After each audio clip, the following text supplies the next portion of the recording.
the original author of Moses monotheism.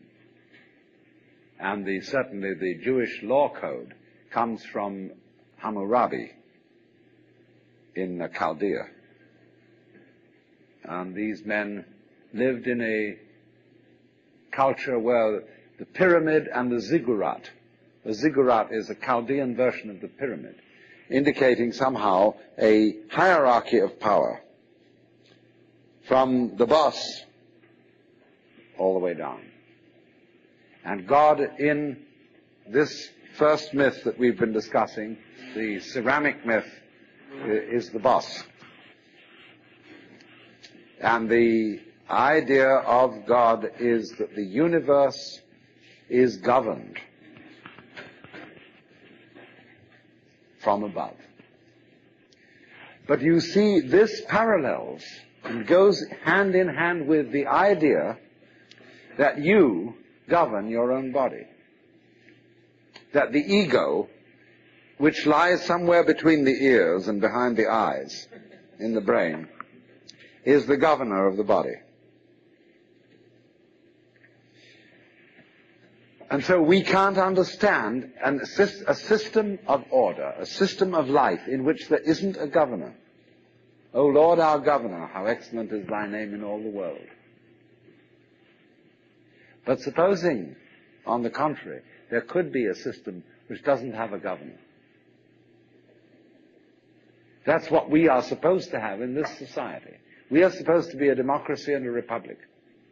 And we are supposed to govern ourselves. And yet, as I said, it's so funny that Americans can be politically Republican. I don't mean Republican in the party sense. And yet, religiously monarchical. It's a real strange contradiction. So what is this universe? Is it a monarchy? Is it a republic? Is it a mechanism or an organism?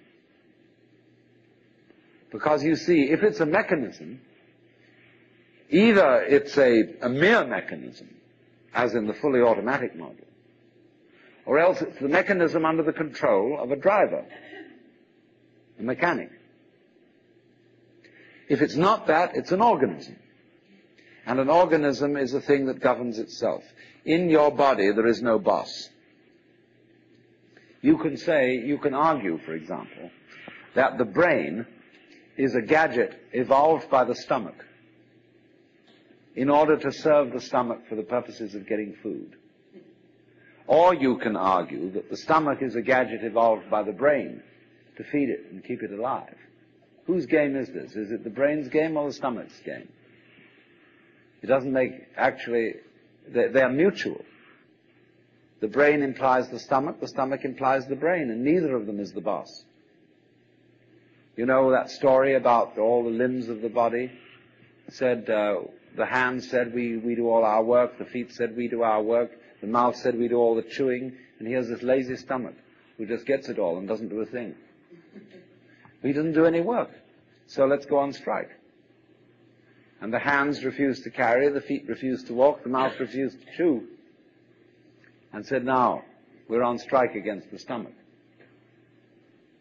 But after a while, all of them found themselves getting weaker and weaker and weaker and weaker because they didn't recognize that the stomach fed them. So, there is the possibility then that we are not in the kind of system that these two myths delineate, that we are not living in a world where we ourselves, in the deepest sense of self, are outside reality and somehow in a position that we have to bow down to it and say, as a great favor, please preserve us in existence. Nor are we in a system which is merely mechanical and in which we are nothing but flukes trapped in the electrical wiring of a nervous system which is fundamentally rather inefficiently arranged. What's the alternative? Well, we can put the alternative in another image altogether. And I will call this not the ceramic image, not the fully automatic image, but the dramatic image. Consider the world as a drama. What's the basis of all drama? The basis of all stories, of all plots, of all happenings. It's the game of hide and seek. You get a baby. What's the fundamental first game you play with a baby?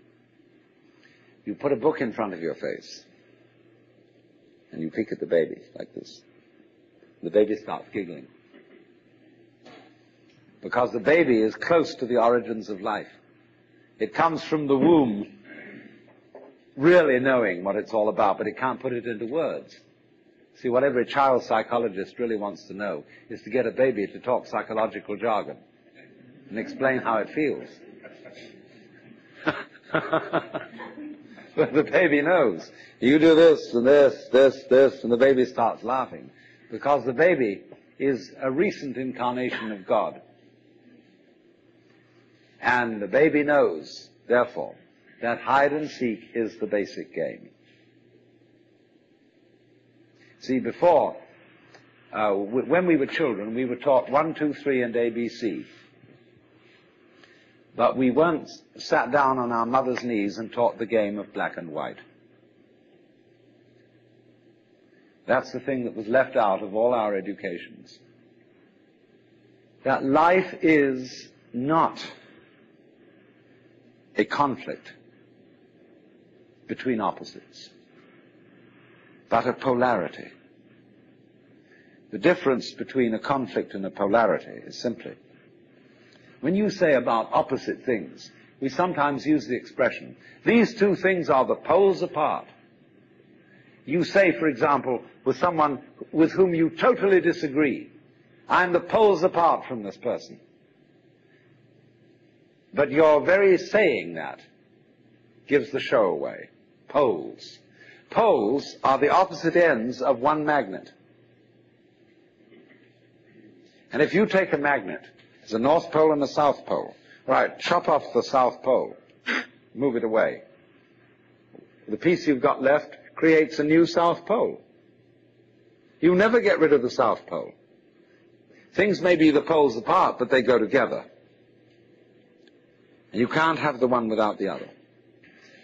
That's the basic idea of polarity. But what we are trying to imagine is the encounter of forces that come from absolutely opposed realms, that have nothing in common. When we say of two personality types that they're the poles apart, we are trying to think eccentrically instead of concentrically. And so in this way, we haven't realized that life and death, black and white, good and evil, being and non-being, come from the same center. They imply each other, so that you wouldn't know the one without the other. Now, I'm not saying that that's bad. That's fun. You are playing the game that you don't know that self and other go together in just the same way as the two poles of a magnet. So that when anybody in our culture says, slips into the state of consciousness where they suddenly find this to be true, and they come on and say, I'm God, we say, you're insane. Now, it's very difficult. You can very easily slip into the state of consciousness where you feel you're God. It can happen to anyone. Just in the same way as you can get the flu or measles or something like that, you can slip into the state of consciousness. When you get it, it depends upon your background and your training as to how you're going to interpret it.